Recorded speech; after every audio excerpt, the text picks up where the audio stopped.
இது வெற்றியின் நேரம்.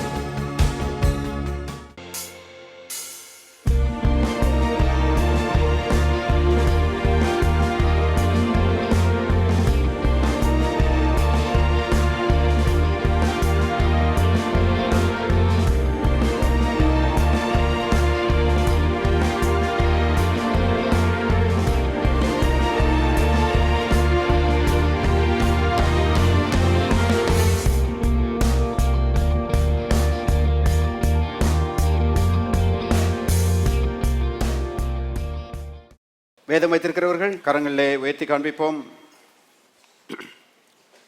எல்லாரும் சொல்லுவோம். தேவன் அவருடைய வசனத்தை அனுப்பி என்னை குணமாக்கி என்னை அழிவுக்கு தப்புவிக்கிறார். திருப்புவோம். ரோமர் 5:1 இவ்விதமாக நம் விசுவாசத்தினாலே நீதிமான்களாக்கப்பட்டிருக்கிறபடியால் நம்முடைய கர்த்தராகிய இயேசு கிறிஸ்து மூலமாய் தேவனிடத்தில் சமாதானம் பெற்றிருக்கிறோம். ஆண்டவராக இயேசுவை சொந்த ரட்சகராக ஆண்டவராக உள்ளத்தில் ஏற்றுக்கொள்ளாதவர்கள் இங்கே இருப்பீர்களானால் இயேசுவை சொந்த ரட்சகராக ஆண்டவராக உள்ளத்திலே ஏற்றுக்கொள்ள வேண்டும். ஆண்டவராக இயேசு கிறிஸ்துவை குறித்து வேதம் சொல்கிறது, அவர் மீட்பராயிருக்கிறார். Is the redeemer. அவர் மீட்பர், மனிதர்களை மீட்கிற தேவன் என்று இயேசுவை குறித்து அருமையானவர்களே வேதம் சொல்லுகிறது. பாருங்க, மீட்பர் என்றால் அடிமைகளை விலை கொடுத்து வாங்கி அந்த அடிமை சங்கிலிகளிலிருந்து அவர்களை விடுதலையாக்கி சுயாதீனமாய் அவர்களை விட்டு விடுபவர் என்பது அர்த்தம். மறுபடியும் சொல்கிறேன், மீட்பர் என்றால் அடிமைகளை விலை கொடுத்து வாங்கி அந்த அடிமை சங்கிலிகளெல்லாம் உடைத்தெறிந்து அவர்களை விடுதலையாக்கி அவர்களை சுயாதீனர்களாக விட்டு விடுகிறவர். அவருடைய பெயர் தான் மீட்பர் என்பதை தெரிந்து கொள்ளுங்கள். அருமையானவர்களே, தாயின் வயிற்றிலே பிறந்த ஒவ்வொரு மனுஷனும் இந்த உலகத்தில் அவன் பாவத்துக்கு அடிமையாகவே பிறகுறான், பிசாசுக்கு அடிமையாகவே பிறகுறான் என்று வேதம் சொல்கிறது. யாருமே பாவத்திற்கு அப்பாற்பட்டு இந்த உலகத்தில் பிறக்கிறது இல்லை. ஒரே ஒருவர் தான் அப்படி பிறந்தார், அவருடைய பெயர் இயேசு. யாருமே பிசாசுனுடைய அடிமைத்தனத்திற்கு அப்பாற்பட்டு இந்த உலகத்தில் பிறக்கிறது இல்லை. அப்படி பிறந்தவர் ஒரே ஒருவர், அவருடைய பெயர் இயேசு. அருமையால் இயேசுவை தவிர எல்லாருமே பாவத்தினுடைய அடிமைத்தனத்துக்கு உட்பட்டு, பாருங்க, பிசாசுனுடைய அடிமைத்தனத்துக்கு உட்பட்டு தான் பிறக்கிறார்கள். ஒரு விதத்தில் சொல்ல போனா எல்லாருமே அருமையானவர்களே அடிமைகளாகத்தான் இந்த உலகத்தில் பிறக்கிறார்கள். அடிமைகளுடைய நிலைமையை கொஞ்சம் யோசித்து பாருங்க. வேலைக்காரர்களுக்கு கூட சுயாதீனம் இருக்கிறது, அடிமைகளுக்கு சுயாதீனமே கிடையாது. அந்த எஜமான் என்ன சொல்லுகிறானோ அதற்கு அடிபணிகிறத தவிர பாருங்க அடிமைகளுக்கு வேற சுயாதீனமே கிடையாது. அப்படிதான் பாருங்க மனிதர்கள் இந்த உலகத்திலே பிறக்கிறார்கள். பல்வேறு பிசாசுனுடைய காரியங்களுக்கு மனிதர்கள் அடிமைகளாக இருக்கிறார்கள். பாவத்துக்கு, வியாதிகளுக்கு, தரித்திரத்துக்கு, ரோகங்களுக்கு பாருங்க மனிதர்கள் அடிமைகளாக இருக்கிறார்கள். பிசாசு எல்லாரையும் பாருங்க ஆண்டு ஒரு அரக்கனை போல அடிமைப்படுத்துகிறவனாக இந்த உலகத்தில் இருக்கிறான். வேதத்தில் எழுதப்பட்டிருக்கிறது, முழு உலகமும் இந்த பிசாசுனுடைய பிடிக்குள்ளே இருக்கிறது என்று வேதம் சொல்கிறது. கவனிங்க. ஆனா நற்செய்தி என்னவென்றால், இந்த பிசாசை பார்க்கிலும் அதிக பலவானாகி இயேசு, அவர் 2000 ஆண்டுகளுக்கு முன்பாக இந்த உலகத்திலே வந்து அருமையானவர்களே மீட்கும் பொருளாக மனிதர்களை பிசாசுனுடைய கரத்திலிருந்து மீட்கும் பொருளாக தம்முடைய ரத்தத்தையே அவர் கொடுத்தார் என்று எழுதப்பட்டிருக்கிறது. தம்முடைய ரத்தத்தை விலைக்கிரயமாக கொடுத்தார் மனிதர்களை மீட்கும்படி. இயேசு பொன்னை கொடுக்கல, வெள்ளியை கொடுக்கல. அருமையானவர்களே, பொன்னை பார்க்கலும் வெள்ளியை பார்க்கலும் விலையேறப்பட்ட தம்முடைய ரத்தத்தை நிறுத்து கொடுத்து மனிதர்களை பாருங்க கர்த்தர் மீட்டிருக்கிறார். பிசாசுனுடைய அடிமைத்தனத்திலிருந்து மீட்டிருக்கிறார். இன்றைக்கு இயேசுவை விசுவாசிக்கிறவர்கள் மீட்கப்படுகிறார்கள். அவங்க குடிக்கும் வெறிக்கும் அடிமைகளா இருக்க வேண்டிய அவசியம் இல்லை. வியாதிக்கும் தரித்திரத்துக்கும் சாபத்துக்கும் அடிமைகளா இருக்க வேண்டிய அவசியம் இல்லை. பயத்துக்கும் பாருங்க கவலைகளுக்கும் பில்லி சூனியங்களுக்கும் அடிமைகளா இருக்க வேண்டிய அவசியம் இல்லை. இயேசு மீட்டெடுத்திருக்கிறார் என்று எழுதப்பட்டிருக்கிறது. இதை போல ஒரு நற்செய்தி இந்த உலகத்துல எதுவுமே கிடையாது. எல்லா அடிமைத்தனத்திலிருந்தும் இயேசு மனிதர்களை மீட்டெடுத்திருக்கிறார். ஆகவே நான் அடிமையா இருக்கிறேன், ஒரு விதமான கட்டுகளுக்குள்ள இருக்கிறேன், எனக்கு விடுதலை உண்டா என்று கேள்வியோடு யாராவது உட்கார்ந்து இருந்தீங்கன்னா, கர்த்தருடைய ஆவியானவர் சொல்லுகிறார், இயேசு கிறிஸ்து 2000 ஆண்டுகளுக்கு முன்பாக சிலுவையில் ரத்தம் சிந்தி உன்னை மீட்டெடுத்திருக்கிறார். விசுவாசிக்க கூடுமானால் இந்த கட்டுகள் அருந்து போகும் என்று கர்த்தருடைய ஆவியானவர் சொல்கிறார். விசுவாசிக்க கூடுமானால் அந்த அந்தகாரத்திலிருந்து அருமையானவர்கள் ஆச்சரியமான ஒளியின் இடத்திற்கு நீங்கள் வருவீர்கள், மீட்புக்குள்ளே வருவீர்கள், மீட்பின் ஆசீர்வாதங்களை நீங்கள் சுதந்திரிப்பீர்கள். பாருங்க, இயேசு அந்த மீட்பின் வாழ்க்கைக்கு ஒரு டிக்கெட்டா இருக்கிறாரு. இன்னைக்கு எல்லாத்துக்குமே டிக்கெட் போட்டாங்க. ஒரு எக்ஸிபிஷனுக்குள்ள போனோம்னா அதுக்கு ஒரு டிக்கெட் வாங்கணும். ஒரு கிரிக்கெட் மேட்ச் பார்க்கறதுக்கு போனோம்னா அதுக்கு ஒரு டிக்கெட் வாங்கணும். ரயிலில் போகணும்னா, ஏரோப்ளேனில் போகணும்னா எல்லாத்துக்கும் டிக்கெட் வாங்கணும். அப்படி இருக்க அருமையானவர்களே, தேவனுடைய ஆசீர்வாதங்கள் அடங்கிய இந்த பரலோக ராஜ்யத்துக்குள்ள பிரவேசிக்கணும்னா, நுழையணும்னா அதுக்கு ஒரு டிக்கெட் இருக்குது. அவருடைய பேர் இயேசு. கவனிங்க, இந்த உலகத்தில் மற்ற எல்லா டிக்கெட்டுகளுக்கும் நீங்க காசு கொடுக்கணும். இந்த டிக்கெட் இலவசம். இயேசுவே உள்ளத்துக்குள்ளே வாரும் என்று சொல்வீர்களானால் பாருங்க, இயேசு உங்களுடைய உள்ளத்துக்குள்ளே வருவார். மீட்பு உண்டாகும், விடுதலை உண்டாகும், மீட்பின் வாழ்க்கையை நீங்கள் அனுபவிக்க ஆரம்பிப்பீர்கள். ஆகவே இந்த காலவேளையிலே இயேசுவை ஆண்டவராக ஏற்றுக்கொள்ளாதவர்கள் இங்கே இருப்பீர்களானால், இயேசுவே என் உள்ளத்துக்குள்ளே வாரும் என்று அவருக்கு அழைப்பு கொடுங்கள். இயேசுவை ஆண்டவராக ஏற்றுக்கொண்ட தேவனுடைய மக்கள் நீதிமான்களாக இருக்கிறார்கள். எத்தனை பேர் இயேசுவை ஆண்டவராக ஏற்றுக்கொண்டிருக்கிறீங்க? எல்லாரும் சொல்லுவோம், நான் இயேசுவை ஆண்டவராக ஏற்றுக்கொண்டிருக்கிறேன். இயேசு என் ஆண்டவராக இருக்கிறார். அவருக்குள்ளே நான் நீதிமான். மறுபடியும் சொல்லுவோம், நான் இயேசுவுக்குள்ளே நீதிமான். நாம் பாருங்க, கர்த்தருக்குள்ள நீதிமான்களா இருக்கிறோம். இது அருமையானவர்களே, தேவன் அவருடைய கிருபையினாலே, அவருடைய இரக்கத்தினாலே நமக்கு கொடுத்த ஒரு ஸ்தானம் என்பதை தெரிந்து கொள்ளுங்கள். இது பாருங்க, நம்முடைய நற்கிரியைகளினால, நம்முடைய பிரயாசத்தினால சம்பாதித்த ஒரு காரியம் கிடையாது. இன்னைக்கு மனிதர்களுக்கு பாருங்க, தங்களுடைய நற்கிரியைகள் மேலதான் அதிகப்படியான நம்பிக்கை இருக்கிறது. அநேக ரட்சிக்கப்பட்டவங்க கூட பாருங்க, நான் உபவாசம் பண்ணேன், நான் ஜெபம் பண்ணேன், நான் வேதம் வாசிச்சேன், நான் ஆலயத்துக்கு போனேன், நான் ஊழியம் செஞ்சேன், இதன் அடிப்படையில் தான் பாருங்க கர்த்தர் என்னை அங்கீகரிக்கணும் அப்படி யோசிக்கிறாங்க. இல்லை அருமையானவர்களே, பாருங்க, நற்கிரியைகளை நாம் செய்கிறோம். ஆனால் நற்கிரியைகளை செய்ததுனால நாம் நீதிமான்கள் ஆகல. இயேசுனுடைய சிந்தப்பட்ட ரத்தம் நம்மை நீதிமான்களாக மாற்றி இருக்கிறது என்பதை தெரிந்து கொள்ளுங்கள். ஆழமா அந்த சத்தியங்கள் எல்லாம் பதித்து வைத்துக் கொள்ளணும்.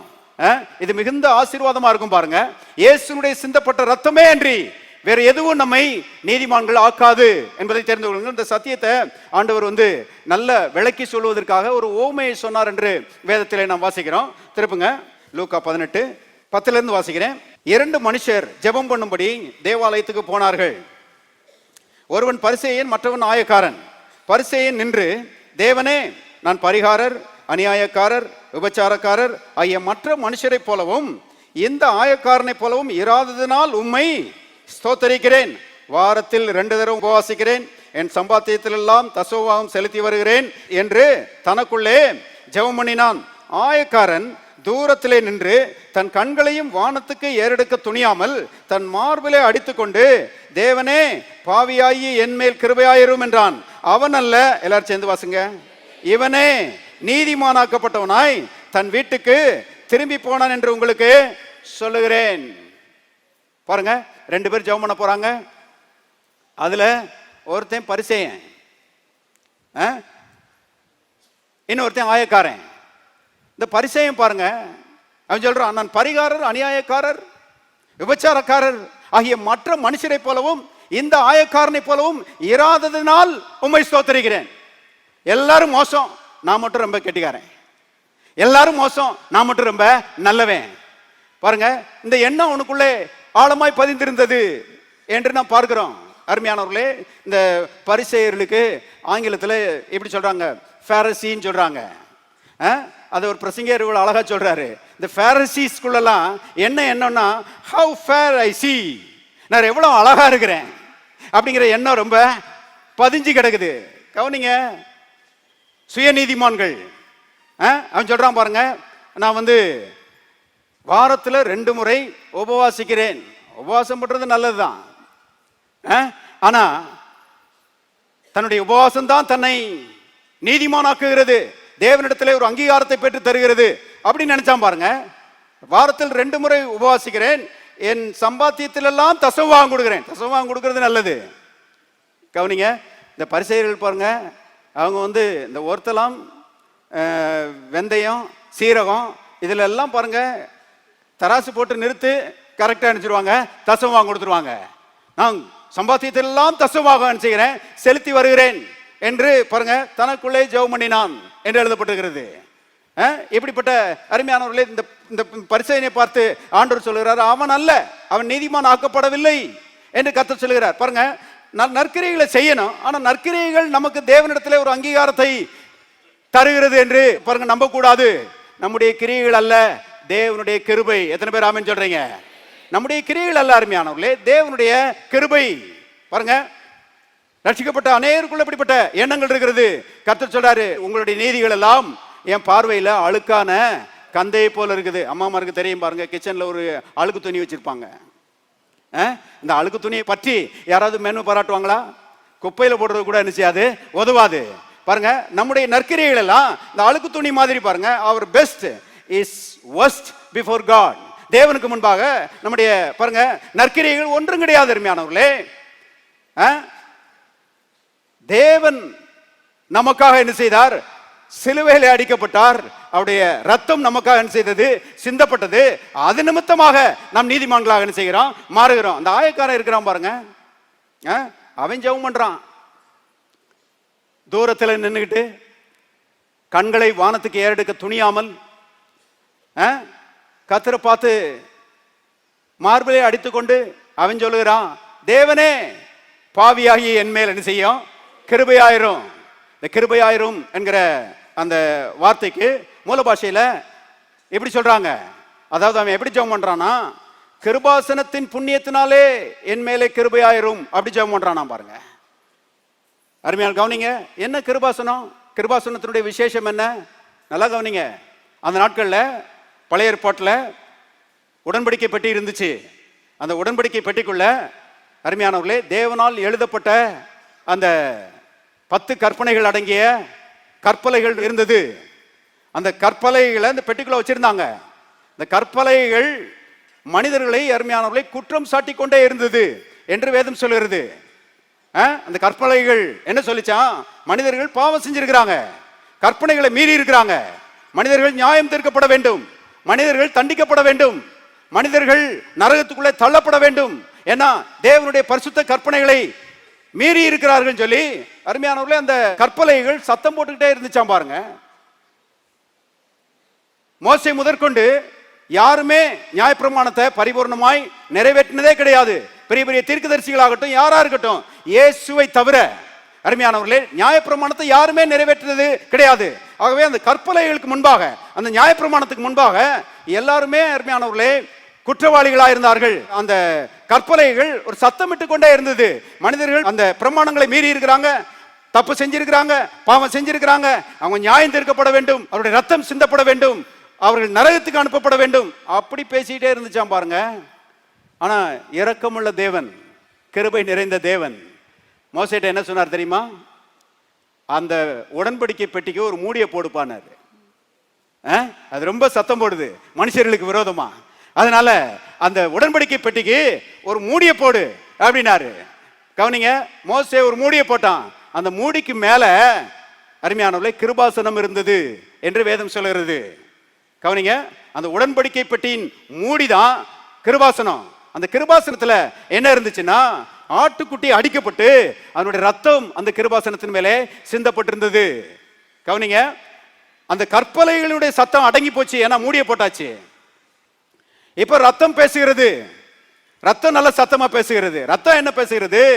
மனிதர்கள் பாவம் செஞ்சது உண்மைதான், மனிதர்கள் கற்பனைகளை மீறினது உண்மைதான், மனிதர்கள் தண்டிக்கப்பட வேண்டியது உண்மைதான். ஆனால் அவர்களுக்கு பதிலாக நான் தண்டிக்கப்பட்டிருக்கிறேன். அவருடைய ரத்தம் சிந்தப்படுவதற்கு பதிலாக என்னுடைய ரத்தம் சிந்தப்பட்டிருக்கிறது.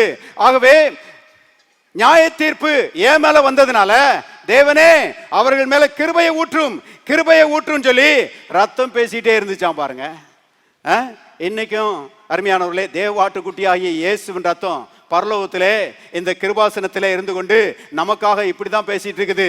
ஜீவ வார்த்தை ஆலயத்தின் ஜனங்கள் மேல ஆண்டவரே கிருபையை ஊற்றும் ஆண்டவரே, கிருபையை ஊற்றும் ஆண்டவரே சொல்லி இந்த ரத்தம் பேசிக் கொண்டிருக்கிறது. அருமையானவர்களே, வேதத்தில் எழுதப்பட்டிருக்கிறது, ஆபேலின் ரத்தம் பேசினதை பார்க்கிலும் நன்மையானவைகளை பேசுகிற இயேசுனுடைய ரத்தத்தினிடத்திலே வந்து சேர்ந்திருக்கிறீர்கள்.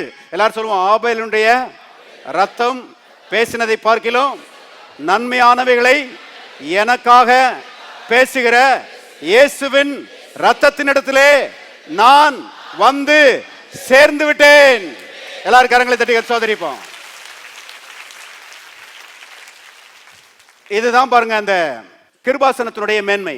இந்த ஆயக்காரன் பாருங்க அதை புரிஞ்சு வச்சுக்கிட்டான். அந்த கிருபாசனத்திலே சிந்தப்பட்ட அந்த ரத்தம் தான் இஸ்ரவேலரை அவருடைய பாவங்களை நீக்கி அவர்களை தேவனிடத்திலே நீதிமான்கள் ஆக்குகிறது. தேவனிடத்தில் ஒரு அங்கீகாரத்தை அந்த ரத்தம் தான் அவர்களுக்கு கொடுக்கிறது. நீதிமான்களுக்குரிய ஆசீர்வாதத்தை அந்த ரத்தம் தான் அவர்களுக்கு பெற்றுத் தருகிறது என்பதை இந்த ஆயக்காரன் அறிந்து வைத்துக் கொண்டு கரெக்டா ஜெபம் பண்றான். ஆண்டவரே, கிருபாசனத்தின் புண்ணியத்தினாலே பாவியாகிய என் மேல் என்ன செய்யும்? கிருபையாயிரும். பாருங்க, வேதத்தில் எழுதப்பட்டிருக்கிறது, அந்த பரிசேயன் அல்ல, இந்த ஆயக்காரனே நீதிமானாக்கப்பட்டவனாக தன் வீட்டுக்கு என்ன செஞ்சான்? திரும்பி போனான். இந்த சம்பவம் அருமையானவர்களே ஒரு பெரிய சத்தியத்தை நமக்கு அறிவிக்கிறது. நம்முடைய கிரியைகள் அல்ல அருமையானவர்களே, நம்முடைய உபவாசத்தை குறித்து, நம்முடைய ஜெபத்தை குறித்து, பாருங்க, நம்முடைய நற்கிரியைகளை குறித்து நம்ம மேன்மை பாராட்டுறதுக்கு ஒண்ணும் கிடையாது. இயேசுவின் ரத்தம் நமக்காக சிந்தப்பட்டபடினாலே நாம் இன்றைக்கு நீதிமான்களா இருக்கிறோம். இயேசுனுடைய ரத்தம் அருமையான சிந்தப்பட்டபடினாலே இன்றைக்கு தேவனுடைய கிருபை நம்ம மேலே ஊற்றப்படுகிறது. இன்றைக்கு நாம் உயிரோடு இருக்கிறோம். இன்றைக்கு பாருங்க வாழ்ந்து கொண்டிருக்கிறோம். இன்றைக்கு ஆசீர்வதிக்கப்படுகிறோம். அத்தனைக்கும் காரணம் இயேசுவின் ரத்தம். எல்லாரும் இயேசுவின் ரத்தத்துக்காக கரங்களை வைத்து கர்த்தரை ஸ்தோத்திரிப்போம். ஹல்லேலூயா. பாருங்க, வேதத்தில் எழுதப்பட்டிருக்கிறது, நாம் அவருடைய ரத்தத்தினாலே நீதிமான்களாக்கப்பட்டிருக்கிறோம். வாசிங்க, ரோமர் 5ஆம் அதிகாரம் 9வது வசனம். இப்படி நாம் அவருடைய ரத்தத்தினாலே நீதிமான்களாக்கப்பட்டிருக்க கோபாக்கினைக்கு நீங்களாக அவராலே நாம் ரட்சிக்கப்படுவது அதிக நிச்சயமாமே. இப்படி நாம் அவருடைய ரத்தத்தினாலே நீதிமான்களாக்கப்பட்டிருக்கிறோம். எல்லாரும் கரங்களை வைத்து சொல்லுவோம், இயேசுவின் ரத்தத்தினாலே நான் நீதிமான் ஆக்கப்பட்டிருக்கிறேன். பாருங்க, நம்முடைய விசுவாச அறிக்கை பிசாசுக்கு நல்லா கேட்கணும். பிசாசு கேட்டானா, வசனத்தை கேட்டானா ஓடி போயிடுவான். இயேசு வசனத்தை சொன்ன உடனே பிசாசு என்ன செஞ்சான்? ஓடிட்டான். இப்ப அருமையானவர்களே, வசனத்தை நாம விசுவாசிச்சு பிசாசு கேட்கிற மாதிரி நல்லா சத்தமா சொல்லணும். எத்தனை பேர் சத்தமா சொல்லணும்னு விரும்புறீங்க? எல்லாரும் மறுபடியும் சொல்லுவோம், நான் இயேசுவின் ரத்தத்தினாலே நீதிமான் ஆக்கப்பட்டிருக்கிறேன். இன்னொரு முறை சொல்லுவோம், நான் இயேசுவின் ரத்தத்தினாலே நீதிமான் ஆக்கப்பட்டிருக்கிறேன். இயேசுவின் ரத்தத்தினாலே நாம் நீதிமான்கள் ஆக்கப்பட்டிருக்கிறோம் என்பதை தெரிந்து கொள்ளுங்கள். பாருங்க, இது விளங்கும் போது பாருங்க உண்மையான தாழ்மை நம்மை அப்படியே வந்து மூடிக்கொள்கிறது. தேவ அன்பு நம்முடைய உள்ளத்தை நிரப்ப ஆரம்பிக்கிறது. மேன்மை பாராட்டெல்லாம் பாருங்க, கர்த்தரை குறித்தும் அவருடைய ரத்தத்தை குறித்தும் அவருடைய நாமத்தை குறித்தும் அருமையான அவருடைய கிருபையை குறித்தும் அவருடைய இரக்கத்தை குறித்தும் நாம் மேன்மை பாராட்ட ஆரம்பித்து விடுகிறோம். இதுதான் பாருங்க உண்மையான ஒரு ஆவிக்குரிய ஜீவியம். கர்த்தரை குறித்தும் அவருடைய நாமத்தை குறித்தும் மேன்மை பாராட்டினா என்ன நடக்கும்? வேதத்தில் எழுதப்பட்டிருக்கிறது, சிலர் ரதங்களை குறித்தும் சில குதிரைகளை குறித்தும் என்ன செய்கிறார்கள்? மேன்மை பாராட்டுகிறார்கள். நாங்களோ எங்கள் தேவனாகிய கர்த்தருடைய நாமத்தை குறித்தே மேன்மை பாராட்டுகிறோம். அவர்கள் முறிந்து விழுந்தார்கள், நாங்களோ எழுந்து நிமிர்ந்து நிற்கிறோம். எழுந்து நிமிர்ந்து நிற்கிறோம். ஆண்டவரை குறித்து நாங்கள் என்ன செய்கிறோம்? மேன்மை பாராட்டுகிறோம். அவர் ரத்தத்தை குறித்து மேன்மை பாராட்டுகிறோம். அவர் எங்களை நீதிமான்களாக்கி இருக்கிறார். இந்த எண்ணம் நம்மை ஆட்கொள்ள வேண்டியது அவசியமா இருக்கிறது. அப்படி ஆட்கொள்ளும் போது அருமையானவர்களே, தேவ அன்பும் பாருங்க உண்மையான தாழ்மையும் நம்மை மூடிக்கொள்ளும். கிருபையின் மேல் கிருபை நம்முடைய வாழ்க்கையில் அருமையானவர்களை பெருக ஆரம்பிக்கும் என்பதை தெரிந்து கொள்ளுங்கள். இன்னொரு குறிப்பை நாம் பார்த்து கொண்டு வருகிறோம். நீதிமான்கள் பாருங்க, நீதிமான்களுக்கு கர்த்தர் செழிப்பை வைத்திருக்கிறார். நம்முடைய தேவன் அருமையானவர்களை செழிப்பின் தேவன். நீதிமான்கள் இந்த உலகத்தில் தரித்திரர்களாய் ஏழைகளாய் ஒன்றுமில்லாதவர்களாய் வாழும்படி கர்த்தர் விரும்பல. கவனிங்க, நீதிமான்கள் எல்லாருக்கும் நம்முடைய தேவன் அருமையான செழிப்பை வைத்திருக்கிறார். நான் ஆழமா விசுவாசிக்கிறேன், நம்புகிறேன். இந்திய தேசத்தினுடைய பாருங்க இந்த ஆவிக்குரிய மக்களுக்கு இந்த செழிப்பின் செய்தி ரொம்ப அவசியம். காலகாலமாக பரம்பரையாக இந்த தரித்திரத்தை அப்படியே நல்லா தழுவி பிடிச்சிக்கிட்டாங்க. தரித்திரத்தை இவங்க பிடிச்சிக்கிட்டாங்க, தரித்திரம் இவங்களை பிடிச்சிக்கிடுச்சு. ஆகவே பாருங்க, சபைகளும் ஊழியக்காரரும் இன்னைக்கு இப்படி ஏழைகளா இருக்கிறார்கள். அருமையான ஒரு கவர்ச்சிகரமா இல்ல, உலகத்துல ஒரு தாக்கத்தை ஏற்படுத்த முடியல, இவங்களை பார்க்கிற மனுஷன் கவர்ந்து இழுக்கப்படவில்லை. ஆகவே சபைகள் பாருங்க வளராத ஒரு நிலைமையிலேயே ஆண்டாண்டு காலமாக இருந்து கொண்டிருக்கிறது. ஆனால் அருமையான இந்த நாட்களுக்காக நான் கர்த்தரை துதிக்கிறேன். இந்த செழிப்பின் சத்தியத்தை பார்க்கும்படி கர்த்தருடைய ஆவியானவர் இந்திய திருச்சபை மக்களுடைய கண்களை திறந்து கொண்டிருக்கிறார். வருகிற நாட்கள் அருமையானவர்களே ஏராளமான மக்கள் சந்திக்கப்பட்டு ரட்சிக்கப்பட்டு சபைக்குள்ளே ஓடி வர போகிறார்கள். ஏனென்றால் சபை செழிப்பின் சபையாக மாறப்போகிறது. அல்லேலூயா. சபைகள் அருமையானவர்களே செழிப்பின் சபைகளாக இருக்க வேண்டும் என்று கர்த்தர் விரும்புகிறார். நீதிமான்களுடைய செழிப்பை நம்முடைய தேவன் விரும்புகிறார் என்று வேதம் சொல்கிறது. வாசிக்கலாம். சங்கீதம் 35:27 வசனம். என் நீதி விளங்க விரும்புகிறவர்கள் கம்பீரித்து மகிழ்ந்து தமது ஊழியக்காரருடைய சுகத்தை விரும்புகிற கர்த்தருக்கு மகிமை உண்டாவதாக என்று எப்போதும் சொல்ல கடவர்கள். பாருங்க, சுகத்தையும் சொல்லி போட்டாங்க, ஆங்கிலத்திலே ப்ராஸ்பரிட்டி என்று எழுதப்பட்டிருக்கிறது.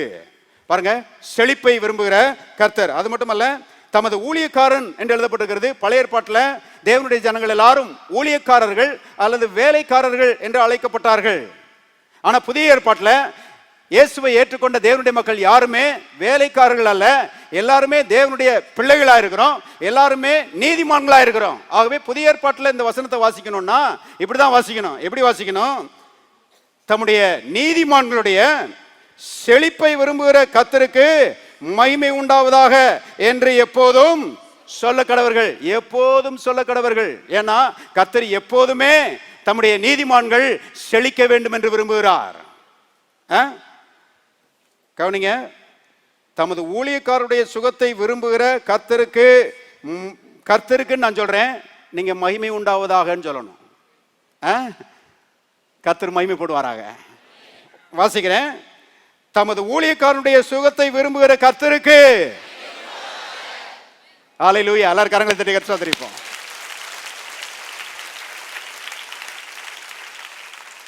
கர்த்தர் அருமையானவர்களே நம்முடைய செழிப்பை என்ன செய்கிறார்? விரும்புகிறார். தம்முடைய நீதிமான்கள் செழிக்க வேண்டும் என்று அவர் விரும்புகிறார்.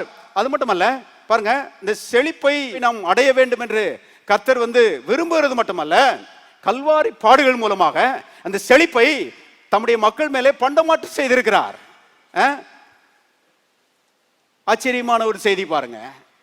கர்த்தர் விரும்புகிறது மட்டுமல்ல, அதற்காக ஒரு பெரிய காரியத்தையே செய்து முடித்திருக்கிறார்.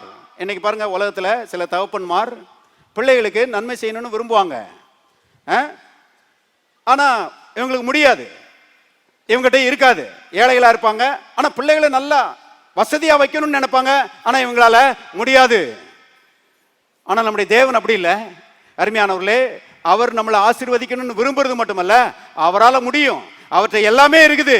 அது மட்டுமல்ல அருமையானவர்களே, அவர் அதற்காக கல்வாரி சிலுவையிலே பாடுபட்டு ரத்தம் சிந்தி அவருடைய செழிப்பை நம்மள என்ன செய்திருக்கிறார்? பண்டமாற்று செய்திருக்கிறார். இந்த சத்தியம் அப்படியே மனதை ஆட்கொள்ளணும், உள்ளத்தை பாருங்க அப்படியே கவ்வி பிடிக்கணும்.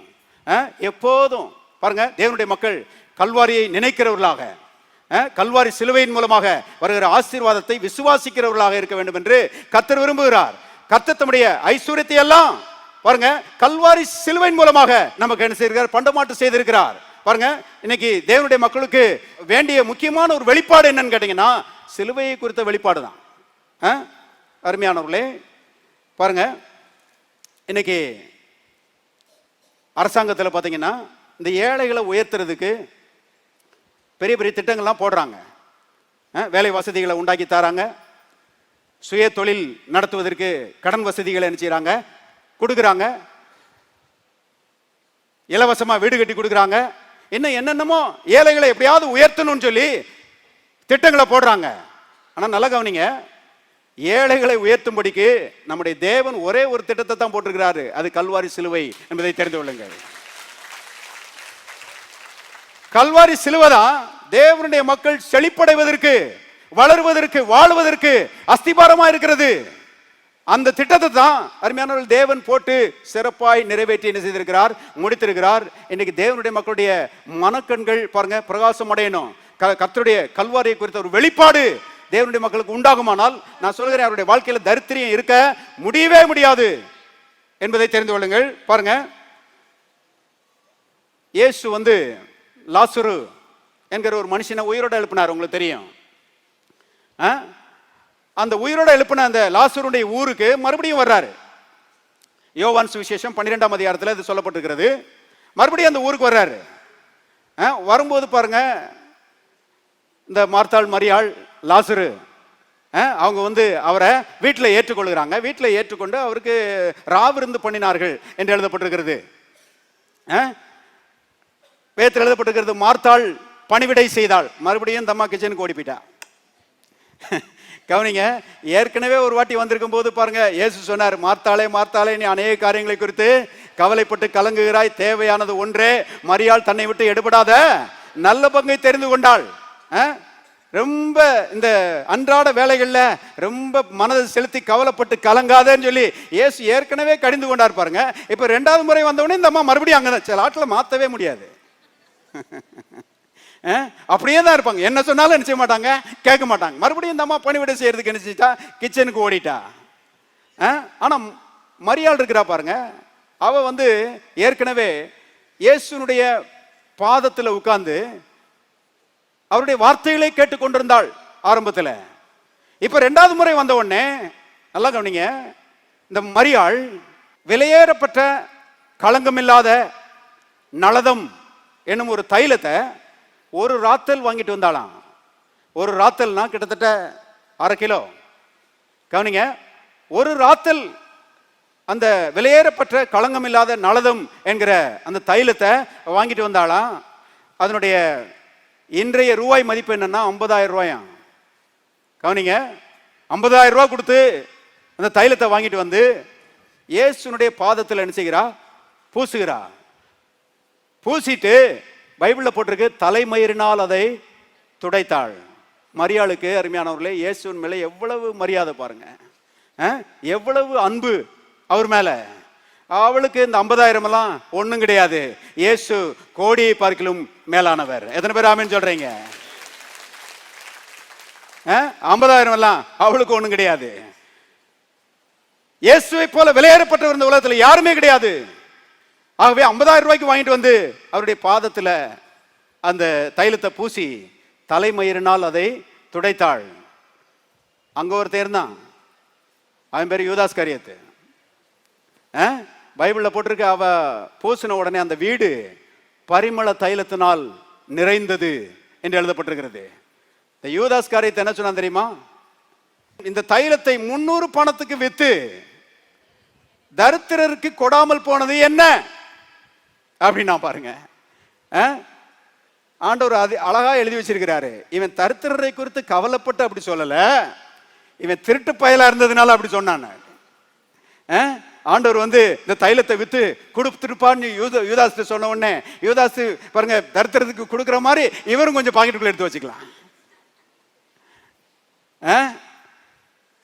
கவனிங்க, யூதாஸ் கிட்ட கர்த்தர் சொன்னாரு விதமாக. வாசிங்க, யோவான் சுவிசேஷம் 12ஆம் அதிகாரம் 7வது வசனத்தை பாருங்க.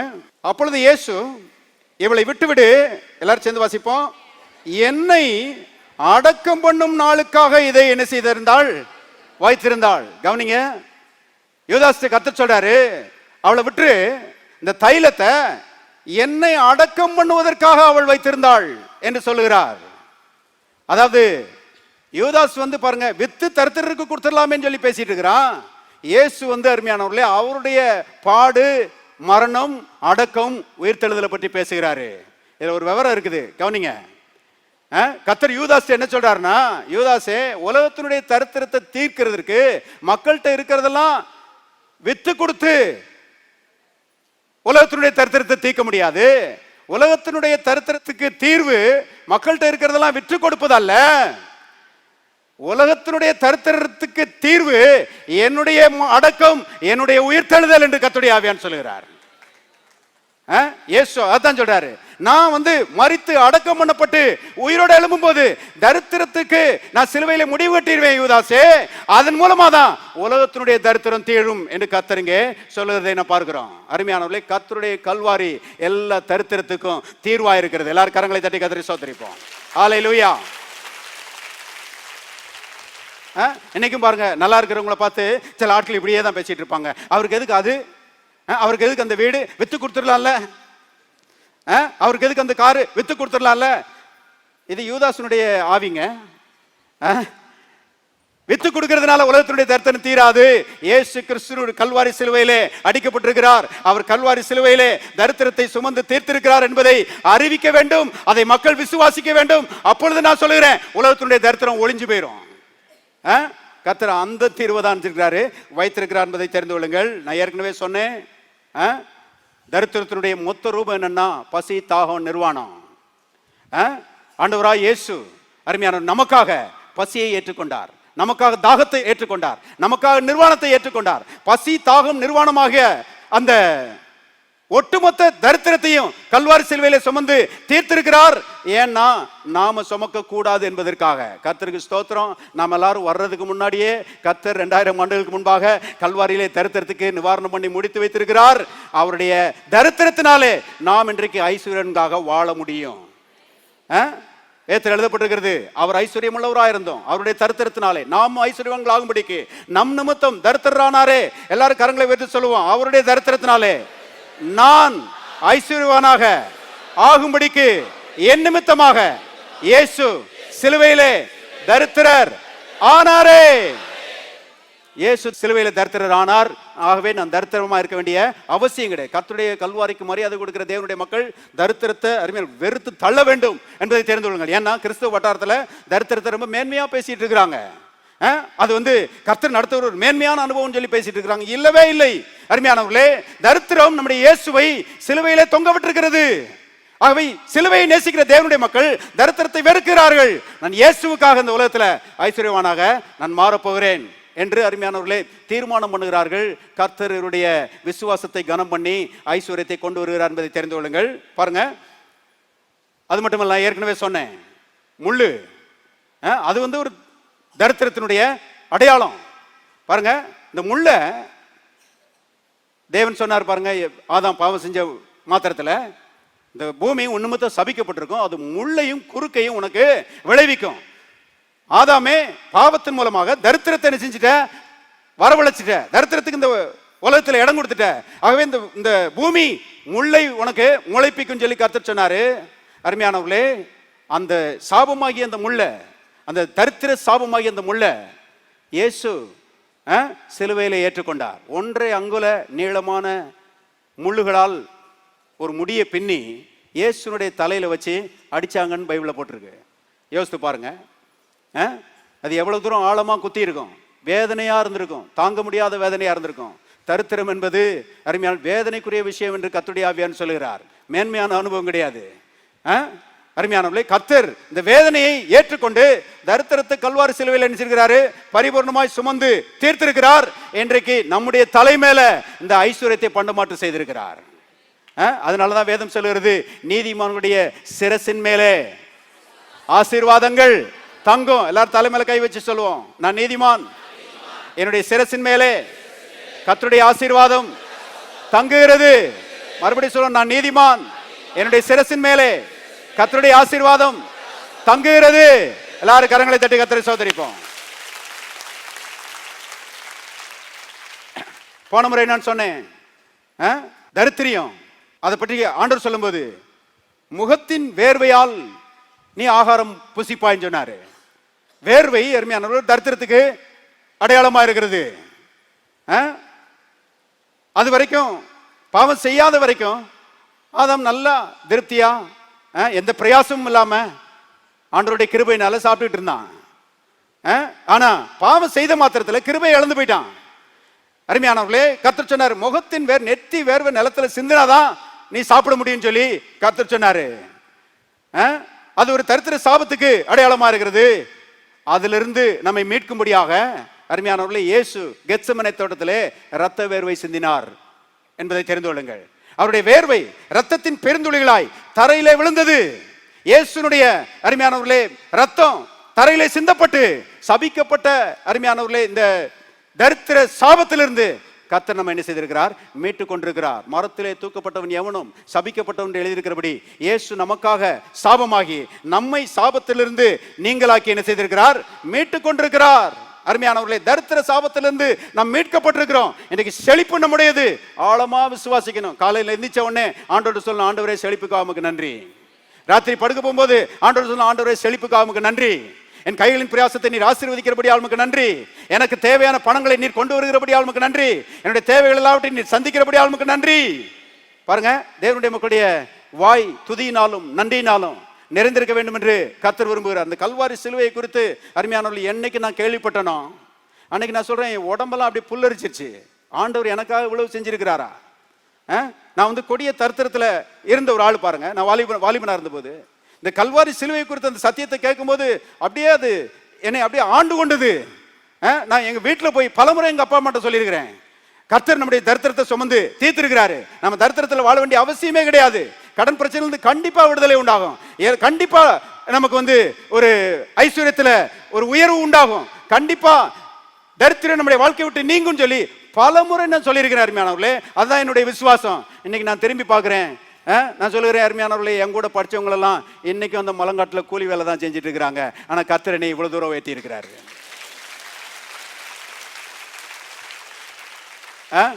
நான் சொல்லுறேன், அத்தனைக்கும் காரணம் இயேசு கிறிஸ்துடைய கல்வாரி புண்ணியம். கர்த்தருடைய கல்வாரி அருமையானவர்களே எல்லா தரித்திர சாபத்திலிருந்து நம்மை நீங்களாக்கி விடுதலையாக்கி இருக்கிறது என்பதை ஆழமாய் நம்பணும். பாருங்க, ஒரு சமீபத்தில் ஒரு சகோதரனை சந்திச்சேன். அவர்கிட்ட பேசிட்டு இருந்தேன். அவர் நம்ம ஆலயத்துக்கு வர்றதுக்கு முன்னாடி இன்னொரு சர்ச்சுக்கு போயிட்டு இருந்தாராம். அந்த சர்ச்சில் பாருங்க, திடீர்னு சில நேரங்களில் 3 நாள் கருத்தரங்கு நடத்துவாங்களாம் பாருங்க. அதுக்கு ஒரு விசேஷ பிரசங்கியார் வருவாராம். அந்த விசேஷ பிரசங்கியார் பாருங்க, அந்த கருத்தரங்கு ஆரம்பிக்குமா, அவர் சொல்றாரு, பாயிண்ட் நம்பர் 1 2 3 4 சொல்லி அவர் பாட்டில் பாருங்க பாயிண்ட போட்டு 3 நாளா பைபிள் கருத்துக்களை சொல்லிட்டே போவாராம். ஆனா அவர் இப்போ வருத்தத்தோடு சொன்னாரு, 3 நாளா பேசியிருப்பாரு, ஆனா ஒரு நேரம் கூட கல்வாரியை பற்றி பேச மாட்டாரு. அதனாலதான் பாருங்க, அந்த சபையும் தரித்திர சபையா இருக்குது, அந்த விசேஷ பிரசங்கியாரும் தரித்திர விசேஷ பிரசங்கியாரவே இருக்கிறாரு. ஆனா இந்த சபை அப்படிப்பட்ட சபை இல்லைங்க. இது கல்வாரியை உயர்த்துகிற சபை. நான் சொல்றேன், இது ஐஸ்வர்யத்தின் சபை. எங்கே கல்வாரி உயர்த்தப்படுகிறதோ, எங்கே மரத்திலே தூக்கப்பட்ட இயேசுவை மக்கள் பார்க்கிறார்களோ, அங்கே கர்த்தருடைய ஐஸ்வர்யம் புரண்டு ஓடும் என்பதை தெரிந்து கொள்ளுங்கள். தேவனுடைய மக்களுக்கு இன்னைக்கு தேவையெல்லாம் கல்வாரியை நோக்கி பார்க்கணும். என்னுடைய தரித்திரத்துக்கு கர்த்தர் முடிவு கட்டி இருக்கிறார். நான் தரித்திரத்தை சிந்திக்க மாட்டேன், நான் தரித்திரத்தை பற்றி பேச மாட்டேன், நான் தரித்திரத்துக்குள்ளேயே வாழ மாட்டேன். கர்த்தர் அதிலிருந்து என்னை விடுதலை ஆக்கி இருக்கிறார், எனக்கு செழிப்பை தந்திருக்கிறார். செழிப்பு தான் என்னுடையது. பாருங்க, இப்படி உறுதியாய் நம்பும் போது செழிப்பு நம்முடைய பங்காக மாறாமல் இருக்க முடியாது என்று கர்த்தருடைய ஆவியானவர் சொல்கிறார். பாருங்க, நீதிமான்களுக்கு கர்த்தர் செழிப்பை வைத்திருக்கிறார். பாருங்க, கர்த்தருடைய செழிப்பின் வல்லமை, கர்த்தருடைய ஐஸ்வர்யத்தின் வல்லமை உலகத்தில் இருக்கிற பஞ்சத்தின் வல்லமை பார்க்கிலும் பெரியது. நம்முடைய தேவன் உலகத்தில் இருக்கிற பிசாசை பார்க்கிலும் பெரியவர் என்று எத்தனை பேர் விசுவாசிக்கிறீங்க?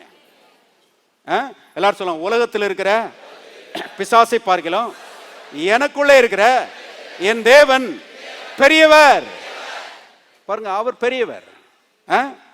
உலகத்தில் இருக்கிற தரித்திரத்தின் வல்லமை, பஞ்சத்தின் வல்லமை, குறைவின் வல்லமை பார்க்கலாம், எனக்குள்ளே கிரியை செய்கிற, என் வாழ்க்கையில கிரியை செய்கிற கர்த்தருடைய ஐஸ்வர்யத்தின் வல்லமை பெரியது என்பதை தேவனுடைய மக்கள் பாருங்க ஆழமாய் நம்ப வேண்டும். இன்னைக்கு அநேக தேவனுடைய மக்களுடைய எண்ணம் என்னன்னா, இவங்களுக்கு மனதில் ஆழமாய் பதிந்திருக்கிற ஒரு எண்ணம் என்னன்னா, பிசாசு தான் ரொம்ப வல்லமையான ஆளு. எதுக்கு எடுத்தாலும் பாருங்க, இந்த பிசாசை பற்றி தான் பேசுவாங்க, அவனுடைய கிரியைகளை பற்றி தான் பெருசா பேசுவாங்க, தரித்திரத்தை பற்றி பெருசா பேசுவாங்க, வியாதிகளை பற்றி பெருசா பேசுவாங்க. ஏன்னா எங்களுடைய மனசுல, ஆள் மனசுல பதிந்திருக்கிற ஒரு காரியம் என்னன்னா, பிசாசு அவனுடைய கிரியைகள் தான் பெருசு. அருமையான, பிசாசு பெரியவன் கிடையாதுங்க, பிசாசுடைய கிரியைகளும் பெருசு கிடையாதுங்க, நம்முடைய தேவன் தான் பெரியவர். அந்த எண்ணத்தை பாருங்க உள்ள கொண்டு வரணும், எண்ணங்களை மாத்தணும். பிசாசு பெரியவன் கிடையாது, அவனுடைய தரித்திரத்தின் வல்லமை கிடையாது, கடன் பிரச்சனை பெருசு கிடையாது. கல்வாரி சிலுவையிலே என் மேலே பண்டமாற்று செய்யப்பட்டிருக்கிற கர்த்தருடைய ஐஸ்வர்யத்தின் வல்லமை அது பெரியது. அப்படி பேசணும் பாருங்க. என்ன நீங்க சிந்திக்கிறீங்களோ, அருமையான என்ன பேசுகிறீங்களோ, அதுதான் உங்களுடைய வாழ்க்கையின் பங்காக மாறும் என்று கர்த்தருடைய ஆவியானவர் சொல்கிறார். பாருங்க, ஒரு பிரசங்கியார் சொல்றாரு, ஒரு பெரிய பிரசங்கியார் அமெரிக்க தேசத்துல ஒரு முறை ஒரு இடத்துல பிரசங்கம் பண்ணிட்டு இருந்தாராம். அப்படி பிரசங்கம் பண்ணிட்டு இருக்கும்போது அங்க பாருங்க ஒரு விஷ காய்ச்சல் பரவுச்சாம் பாருங்க. அதுக்கு பேர் கொடுத்தாங்களாம் ஏசியன் ஃப்ளூ, ஆசியா காய்ச்சல். ஆசியா காய்ச்சல் வந்து அந்த அந்த ஏரியாவில் பரவுச்சான். பரவுன மாத்திரத்தில் அநேகர் பாதிக்கப்பட்டாங்களாம். அவர் சொல்லுகிறார், ஸ்கூல்ஸ் எல்லாம் மூடிட்டாங்களாம், லீவ் விட்டாங்களாம், காலேஜுக்கெல்லாம் லீவ் விட்டாங்களாம். அங்கே நடக்கவிருந்த பெரிய விளையாட்டு போட்டி, அந்த விளையாட்டு போட்டியெல்லாம் கேன்சல் பண்ணிட்டாங்களாம். இவர் ஒரு சபையில் ஊழி செஞ்சுட்டு இருந்தாராம். அந்த சபைக்கு பாருங்க, ஆரம்பத்தில் 600 பேர் வந்துட்டு இருந்தாங்களாம். இந்த விஷக்காய்ச்சல் பரவுதுன்ற செய்தி வந்த மாத்திரத்தில் ஆட்கள் வர்றதெல்லாம் குறைஞ்சு கடைசியில் 40 பேர் தான் வந்துட்டு இருந்தாங்களாம். அந்த கூட்டத்தை நடத்தின அந்த பாஸ்டர் இந்த பிரசங்கியார்ட்ட கேட்டாராம், ஐயா, நம்ம ஏரியாவில் இந்த ஆசியா காய்ச்சல் பரவுது, அநேகர் நினைச்சிட்டாங்க, பாதிக்கப்பட்டாங்க, உங்களுக்கு பயமா இல்லையா அப்படின்னு சொல்லி கேட்டாராம். இவர் சொன்னாராம், எள்ளளவு எனக்கு பயம் கிடையாது. ஏனென்றால் எல்லா ஆசியா காய்ச்சலை பார்க்கலாம், எல்லா பிசாசின் வல்லமை பார்க்கலாம், என்னை பராமரிக்கிற தேவன், என்னை ஆரோக்கியமாக்குகிற தேவன் பெரியவர் அப்படின்னு சொல்லி சொன்னாராம். பாருங்க, வாதை என் கூடாரத்தை என்ன செய்யாது, அணுகாது. தேவனுடைய பராமரிப்பு அது பெரியது, தேவனுடைய சுகமாக்கும் வல்லமை அது பெரியது. உலகத்தில் இருக்கிற பிசாசை பார்க்கலாம், எனக்குள்ள இருக்கிற தேவன் பெரியவர். ஆகவே ஆசியா காய்ச்சலா இருக்கட்டும், ஐரோப்பா காய்ச்சலா இருக்கட்டும், நான் பயப்பட மாட்டேன் அப்படின்னு சொன்னாராம். கவனிங்க, தரித்திரம் என்ற விஷயத்திலையும் தேவனுடைய மக்கள் இப்படிதான் என்ன செய்யணும், நம்பணும். உலகம் முழுவதும் கடை வாங்கி கஷ்டப்பட்டு இருக்கிறாங்க. பற்றாக்குறை, இல்லாமை, பாருங்க, குறைவு, தாழ்ச்சி, இதில் தான் உலகம் ஓடிக்கொண்டிருக்கிறது. இதன் மத்தியில் தேவனுடைய மக்கள் சொல்லணும், உலகத்தில் இருக்கிற தரித்திரத்தை பார்த்து நான் பயப்பட மாட்டேன். ஏனென்றால் எனக்குள்ள இருக்கிற ஐஸ்வர்யத்தின் தேவன் உலகத்தில் இருக்கிற தரித்திரத்தை பார்க்கலும் பெரியவர். என்னுடைய தேவைகள் எல்லாவற்றையும் அவர் மகிமையின் ஐஸ்வர்யத்தின்படி சந்திப்பார். எத்தனை பேர் விசுவாசிக்கிறீங்க? எல்லாரும் சொல்லுவோம், என் தேவன் தம்முடைய மகிமையின் ஐஸ்வர்யத்தின்படி என்னுடைய தேவைகள் எல்லாவற்றையும் இம்மையிலே நிறைவாக்குவார். எல்லாரும் கரங்களை தட்டி கதறி சோதரிப்போம். அதனாலதான் பாருங்க, ஆபிரகாம், ஈசாக்கு, யாக்கோபு இவர்களெல்லாம் பற்றி நான் உங்களுக்கு சொன்னேன். ஆபிரகாம் வந்து பஞ்சத்தின் மத்தியில, அருமையானவர்களே, வெள்ளியும் பொன்னுமான ஆஸ்திகளை உடைய சீமானாக மாறினான். தேவனுடைய அருமையான ஐஸ்வர்யத்தின் வல்லமை. ஈசாக்கு இருக்கிறானே, அவன் பஞ்சத்தின் மத்தியில ஐஸ்வர்யவனாகி வர வர விருத்தி அடைந்து மகா பெரியவனானான். யாக்கோபு இருக்கிறானே, அவன் பாருங்க, இந்த லாபான் அவன்கிட்ட இருந்து எல்லாவற்றையும் பறித்து கொள்ளணும்னு நினைக்கிறான். அப்படி பறித்து கொள்ளணும்னு நினைச்ச அந்த லாபானுக்கு முன்பாக யாக்கோபு மிகவும் விருத்தி அடைந்தான் என்று எழுதப்பட்டிருக்கிறது. எதிர்மறையான சூழ்நிலையின் மத்தியிலே அருமையானவர்களே தேவனுடைய மக்கள் செழிப்படைந்தார்கள். இன்னைக்கும் எதிர்மறையான சூழ்நிலைகள் இந்த உலகத்தில் இருக்கலாம். ஆனா நான் சொல்கிறேன், தேவனுடைய மக்களாகிய நீங்கள் செழிப்படைவீர்கள். ஏன்னா கர்த்தர் உங்க கூட இருக்கிறாரு. அவருடைய செழிப்பின் வல்லமை உங்க கூட இருக்குது. இதை விசுவாசிக்கணும். பாருங்க, விசுவாசிச்சு விசுவாசத்துல உறுதியா நிக்கணும். தேவனுடைய மக்கள் சூழ்நிலைகளையே இப்படி பார்த்துக்கிட்டு அந்த சூழ்நிலைகளை பார்த்து அப்படி கலக்கம் அடைஞ்சு, பயம் அடைஞ்சு, கவலை கடன் கொடுத்து இப்படி வாழக்கூடாது என்பதை தெரிந்து கொள்ளுங்கள். அருமையானவர்களே, நாம் வந்து தரிசித்து நடவாமல் எப்படி நடக்கிறோம்? விசுவாசித்து நடக்கிறோம். தேவனுடைய வார்த்தைகளை விசுவாசித்து நடக்கிறோம். தேவனை விசுவாசித்து நடக்கிறோம். அவர் வந்து ஐஸ்வர்யத்தின் தேவன், அவர் கூட இருக்கிறாரு. அவர் எல்லா தேவைகளையும் சந்திப்பார். அவர் கைகளின் பிரயாசத்தை ஆசீர்வதிப்பார். ஆசீர்வதிக்கும்படி நல்ல பொக்கிஷாலாகிய வானத்தை என்ன செய்வார்? திறப்பார். நான் கடன் வாங்க மாட்டேன், அநேக ஜாதிகளுக்கு என்ன செய்வேன்? கடன் கொடுப்பேன். இப்படி விசுவாசிக்கணும். பாருங்க அருமையானவர்களே, சூழ்நிலையில பாத்தீங்கன்னா பயம்தான் வரும். அப்படிப்பட்ட உலகத்துல தான் நாம் என்ன செய்யறோம்? வாழ்ந்துட்டு இருக்கிறோம். கவனிங்க, ஆபிரகாம் அன்னைக்கு வந்து பயந்திருந்தான்னா வெள்ளியும் பொண்ணுமான ஆஸ்திகளை உடைய சீமானாக மாறி இருக்க மாட்டான். ஈசாக்கு அன்னைக்கு சூழ்நிலையில பார்த்து பயந்திருந்தான்னா அன்னைக்கு எல்லாரும் எகிப்துக்கு போன மாதிரி இவனும் எகிப்துக்கு போயிருப்பான். அருமையானவர்களே, எல்லாரும் தரித்திரத்தில் வாழ்கிற மாதிரி இவனும் தரித்திரத்தில் நினைச்சிருப்பான், வாழ்ந்திருப்பான். கவனிங்க, யாக்கோபு இருக்கிறானே, அவன் வந்து இந்த லாபானுடைய அந்த இடுக்கண்கள் எல்லாம் நினைச்சு சரி நம்மளால முடியாதுன்னு சொல்லி பயந்து இவன் திரும்பி போயிருந்தான்னா ஏழையா தான் ஊருக்கு நினைச்சிருப்பான், திரும்பி வந்திருப்பான். ஆனால் அவர்கள் சூழ்நிலைகளை பார்க்கவில்லை. அருமையானவர்களை விசுவாசித்தார்கள். எல்லாரும் சொல்லுவோம், விசுவாசித்தார்கள். தேவனுடைய மக்கள் பாருங்க, விசுவாசிக்க வேண்டும். தேவனுடைய செழிப்பை விசுவாசிக்க வேண்டும்.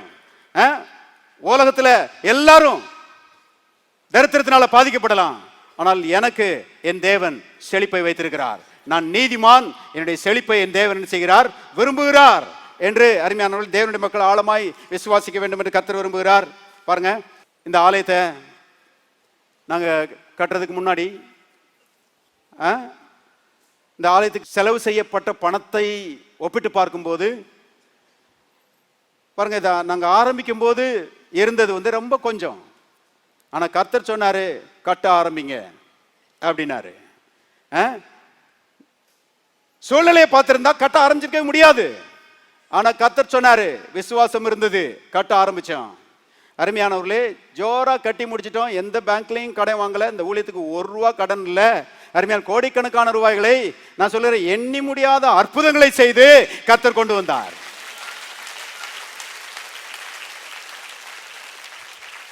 நான் சொல்லுறேன், இது அற்புத ஊழியம். எத்தனை பேர் ஆமென் சொல்றீங்க? இங்க வந்தீங்கன்னா கர்த்தருடைய ஐஸ்வர்யத்துக்கு நீங்க தப்பவே முடியாது. அருமையானவர்களே, கர்த்தர் அவ்விதமாக செழிப்பை கட்டளையிடுகிற தேவன் என்பதை தெரிந்து கொள்ளுங்கள். பாருங்க, இந்த மத்தியான நேரங்களில் இந்த காட் டிவி பார்ப்பேன். இந்த பெரிய பெரிய பிரசங்கியாருடைய பிரசங்கத்தை நான் கேட்பேன். அதில் ஒரு ஆண்ட்ரூ மார்க்ன்ற இந்த பிரசங்கியாருடைய செய்தியை சமீபத்தில் கேட்டுட்டு இருந்தேன். அவர் சொல்லுகிறாரு, 2008, 2009 ஆகிய ஆண்டுகளில் அமெரிக்காவில் இந்த ரிசெஷன் வந்துருச்சான். பாருங்க, இந்த பொருளாதார மந்தநிலை, தொய்வு, அது வந்த மாத்திரத்தில் நிறைய பேர் பாதிக்கப்பட்டாங்களாம். சொல்லி முடியாத அளவுக்கு பெரிய பாதிப்பங்க உண்டாயிடுச்சான். ஆனால் அவர் சொல்றாரு, அந்த 2008, 2009 அந்த ஆண்டுகளில் தான் நான் பைபிள் ஸ்கூலுக்கு 152 ஏக்கர் வாங்கினேன்னு சொல்றாரு. கவனிங்க, 152 ஏக்கர் நிலத்தை வாங்கி, அருமையானவர்களே, ஆண்டவர் சொன்னாராம், அதுல பைபிள் ஸ்கூல் கட்டு அப்படின்னு சொல்லி சொன்னாராம். அந்த பைபிள் ஸ்கூலுடைய மதிப்பு என்னன்னா 400 கோடி ரூபா. சொல்றாரு, 2013ஓட அந்த பைபிள் ஸ்கூல்ல நாங்க முடிக்க போறோம், 2014ல நாங்க ஆரம்பிக்க போறோம். இந்த பொருளாதார மந்த நிலையில கூட கர்த்தர் எங்களை ஆசீர்வதித்து பெருக செய்திருக்கிறார் என்று சொல்லுகிறார். கர்த்தர் இதெல்லாம் பார்த்து பயப்படுறவர் இல்ல. எத்தனை பேர் ஆமென் சொல்றீங்க? கர்த்தர் அருமையானவர்களே, இந்த உலகத்தில் இருக்கிற தரித்திரத்தை பார்த்து நினைச்சு பயப்படுறவர் அல்ல. நாமும் அதை பார்க்க கூடாது. அருமையான கர்த்தரை பார்க்கணும், செழிப்பை பார்க்க வேண்டும், கல்வாரியை பார்க்க வேண்டும், தேவனுடைய ஐஸ்வர்யத்தை பார்க்க வேண்டும். எவ்வளவு அதிகமாய் நீங்கள் அதை பார்க்கிறீர்களோ அருமையான, அவ்வளவு அதிகமாய் தேவனுடைய ஐஸ்வர்யம் பெருகும். நான் சொல்லுறேன், தரித்திரம் உங்களை விட்டு ஓடும். செழிப்பிலே வாழ கர்த்தர் உங்களுக்கு உதவி செய்வார். ஜீவ வார்த்தை ஆலயத்தில் ஒவ்வொரு ஞாயிற்றுக்கிழமையும் ஏராளமானோர் கூடி தேவனை ஆராதிக்கிறார்கள். தேவனுடைய வார்த்தையின் மகத்துவத்தை வேதாகமத்திலிருந்து மிக தெளிவாகவும் எளிமையாகவும் இங்கு போதிக்கிறோம். உங்கள் வாழ்க்கையும் வளம் பெற இந்த சத்தியங்களை கேட்டு பயனடையுங்கள். உங்களையும் எங்கள் ஆலயத்திற்கு அன்புடன் அழைக்கிறோம். எங்கள் முகவரி ஜீவ வார்த்தை ஆலயம், Madakkulam road, Palanganatham bus stand வழி, மதுரை, தென்னிந்தியா. தேவன் தாமே உங்களை ஆசீர்வதிப்பாராக.